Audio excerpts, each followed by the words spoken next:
বিশ্বাস ওইভাবে চট করে আসে না। আমি দেখেছি বেদান্ত সোসাইটিতে অনেকে বেদান্ততে আকৃষ্ট হয়ে, because of its রিজনেবলনেস, because of its logic, তখন অনেক ইয়াং ছেলে মেয়ে আসে, পরবর্তীকালে তাদের ভক্তি হয়, পরবর্তীকালে তাদের বিশ্বাস হয়, অনেকে তারপরে গিয়ে দীক্ষাও নিয়েছে, কিন্তু initially the entry is through reason. একজন খুব নাম করা ওখানকার থিঙ্কার কেন উইলবার, হি হ্যাজ সেড, এই আজকের যুগে যদি if you want to capture the young people, যারা যুবা পিঢ়ি, তাদের হৃদয় যদি তুমি আকর্ষিত করতে চাও, you need three things. Religion needs three things.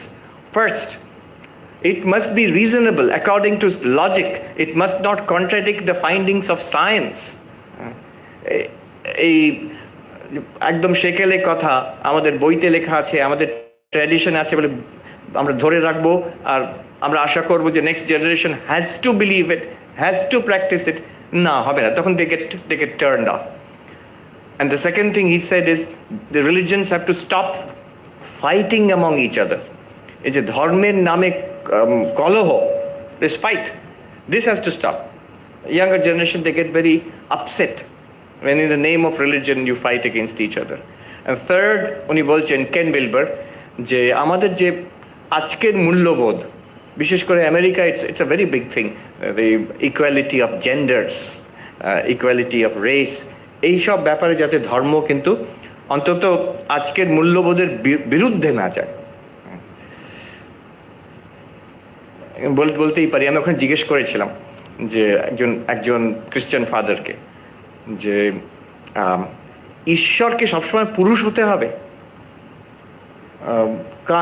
Kant God be female? তোমাদের আপত্তি কি? হিন্দু ধর্মে ঈশ্বরকে যদি জিজ্ঞেস করা হয়, হিন্দু ধর্ম এত vast, I call it a full spectrum religion, এত vast that if you ask any question, হিন্দুইজমে যদি যে কোনো প্রশ্ন জিজ্ঞেস করা হয়, তার জবাব হবে ইয়েস, হ্যাঁ, আর নো, না। যদি আমরা জিজ্ঞেস করি হিন্দুরা কি ভগবানে বিশ্বাস করে, অবশ্যই, আর অবশ্যই নয়। লোকের হাসি, কি করে সম্ভব? আমরা সবাই ঈশ্বরে বিশ্বাস করি, কিন্তু এমন হিন্দু দর্শন আছে, সাংখ্য ফর এক্সাম্পল, সেখানে ঈশ্বরের কোনো আলোচনাই নেই। পূর্ব মীমাংসা, বৈদিক দর্শন, ঈশ্বরের কোনো আলোচনাই নেই তাতে, অন্তত আর্লি পূর্ব মীমাংসাতে। আচ্ছা, যদি বলি Hinduism, is God male in Hinduism, পুরুষ কিনা, আমরা কি জবাব দেবো? অবশ্যই, অবশ্যই নয়। No, God, the worship of God as mother is very well known and most ancient. Harappa মহেঞ্জোদারোর থেকেও মাদার গডেসের ফিগারিন পাওয়া গেছে। So God as mother very much accepted, especially here in Bengal. আমি বলবো মাতৃরূপে ঈশ্বর, this is more powerful here in Bengal than God as male. আমি একজন ফাদারকে জিজ্ঞেস করেছিলাম, কি আপত্তি আপনাদের? ভগবান স্ত্রী রূপে কেন আসতে পারেন না? মায়ের রূপে কেন আসতে পারেন না? ফিমেল ফর্মে কেন আসতে পারেন না? তো উনি একটু হেসে, একটু অস্বস্তি বোধ করে বলছেন যে দেখো, it's sort of, we are used to the idea of God with the divine voice, heavenly voice, booming voice of God. সেখানে একটা চি করে মহিলার ভয়েস আসবে, ঠিক গড বলে মনে হয় না। কি ধারণা আমি ভাবি। So there is a path of belief, there is a path of experience. বিশ্বাস যদি না হয়, তখন স্বামীজি বলছেন অনুভব, যেটা নরেন্দ্রনাথকে বিবেকানন্দ করলো। এই যে নরেন্দ্রনাথ, তিনি গিয়ে প্রশ্ন করছেন শ্রীরামকৃষ্ণকে যে আপনি কি ঈশ্বর দেখেছেন? Question about experience. উনি জিজ্ঞেস করছেন না যে আপনি ঈশ্বরে বিশ্বাস করেন কিনা, ঈশ্বর আছেন কিনা, ওইসব প্রশ্ন নয়। Have you seen God? It's a question about experience. This really appeal to the western mind. যখন উনি গিয়ে বলেছেন, তখন এইরকম ধর্ম ওরা ভাবেনি কখনো ওয়েস্টে, যে can religion actually be experience.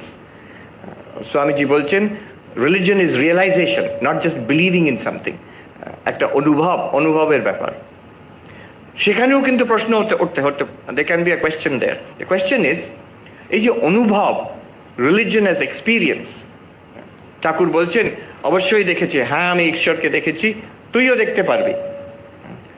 কিন্তু সেখানেও প্রশ্ন ওঠে, এই অনুভব, ঠাকুর যখন মাকে দেখছেন, ঠাকুরই দেখছেন, অন্য কেউ দেখছে না, কিন্তু কথামৃততে দেখবেন ঠাকুরই কথা বলছেন। আমরা ঠাকুরের কথাটা শুনতে পাই, ঠাকুর ভবতারিণী মার সঙ্গে কথা বলছেন, কথামৃততে লেখা আছে।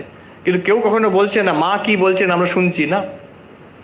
Only Sri Ramakrishna has this privileged access to mystical experience. এটা হওয়াতে একজন সন্দেহ করতে পারে। কি সন্দেহ করবে? এ তো ওনার মস্তিষ্কের ভ্রম হতে পারে। ঠাকুরকে সেখানে কালীবাড়িতে কতজন পাগল বলতো।